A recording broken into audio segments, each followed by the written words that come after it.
And for Off the Block, I'm Vinny Lopes, and we are now joined by victorious head coach Joel Walton of Ball State after his team rallied from a 2-game deficit to knock off number 10 Penn State on its home court. And Coach, just take me through that match and what you guys were able to do to come back from 2-0 and upset the Nittany Lions.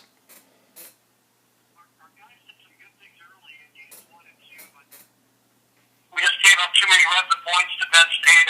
Our passing broke at times, and they're a very good team. So we didn't start the way that we had hoped. We had chances, and we just couldn't finish. Talking to the guys in between games 2 and 3, Coach Furnish made a couple of defensive adjustments. We talked to Iago, Coach Talawanis and I talked to Iago Garchette, our center, and we wanted to change how we were running our offense a little bit, and he really made some nice changes, started taking advantage of Penn State's right side blockers, and in our left sides, Shane Whitmer and Matt Sutherland did a good job putting away the ball in games 3, 4, and 5. I think another really critical thing, Matt Walsh finished the match with 8 blocks, and he kind of became a wall that Penn State had a hard time getting past, both in the later parts of the match.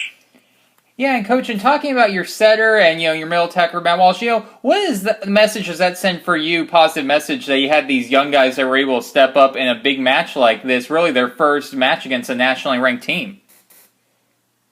Well, it's nice that Iago Garchette comes in, and he's had a lot of experience playing volleyball in Brazil.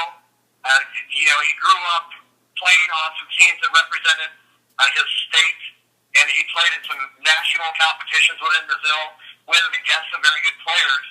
And Walsh kind of the same way, even though he's a freshman in Chicago, he played for a volleyball club that last year finished second in the nation in the boys 18 unders, which is usually that's first, second, third. A lot of times those are all California teams, and Matt Walsh and Mitch Weiler both played for that team that finished second in the country last year. And on top of that, Walsh had some experience playing a couple of years ago in the World Championships down in Mexico with the USA Youth National Team. So, I mean, even though tonight's environment might have seemed overwhelming to a typical freshman, Matt's not a typical freshman. He's got a wealth of experience to draw on. Yeah, and Coach, you look at the box score for your team tonight, pretty balanced offensive attack. Is that what you're going to need moving forward to have a successful season, being able to run that balanced offense and getting everyone involved? Well, if you can get multiple attackers going, it makes it harder for a team to set up your defense and stop you. So that's always what you want. I think we can do even better in the middle. I think as we continue to figure out using Brendan Serrain, who's transitioned from being a right-side attacker on our team to being a middle attacker. I think both he and Matt Walsh have the ability to be significant attackers for us. And it's nice when you've got Shane Whitmer and Matt Sutherland and David Ryan Vandermeer, guys who have started and played a lot of key matches for us. Those guys out there anchoring our ball control. I thought early we didn't ball control as consistently as we needed to. But later in the match, we passed the ball to Iago and gave him great opportunities to run our offense. Yeah. And Coach, it's not every day that you give up 30-plus kills to a player and you're still able to get the victory. What was it just like in match trying to stop Aaron Russell, who seemed to just be playing great so far to start the season? Aaron Russell is a stud.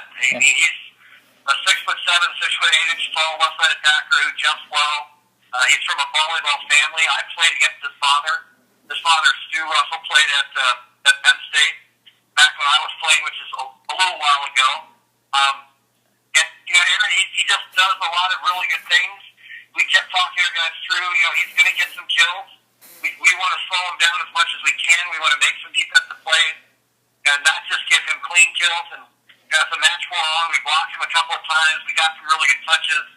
And again, it becomes really hard if a team is feeding the majority of their offense through one place, and you're able to slow that person down. It makes it hard on that team to be successful. Yeah.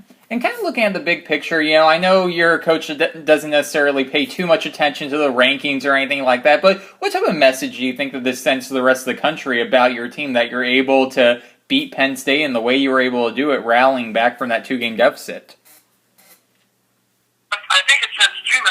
and the first one would be that Ball State has a good team this year, and that we're going to be highly competitive.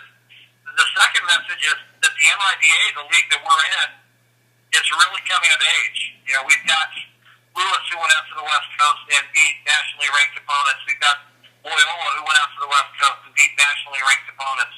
IPFW that had, I think, at least one win over a nationally ranked opponent. And Ohio State, but I don't think they've got any wins yet over nationally ranked opponents, but they've got a roster of players who are just extremely talented, and they deserve the ranking that they currently have. So the MIBA, and I haven't even talked to any about Lindenwood, who is another very, very good team in our league that I expect to get a lot of wins this season. Yeah. Well, and talking about, your conference, earlier today, IPFW was able to sweep St. Francis. You now play St. Francis tomorrow night. Do you have any initial thoughts on that match to close out the weekend? Well, last year we lost to St. Francis, and they kind of took it to us. I'm willing to see our team play a lot better this year against them. The interesting thing about St. Francis' team is they've got a really new roster of players. I think they graduated maybe 6 or 7 guys in their senior class last season, so there are very few familiar faces, and our guys are going to have to pay attention in our scouting report, use the information that we give them, and then become familiar with all these new faces when we step on the court tomorrow night.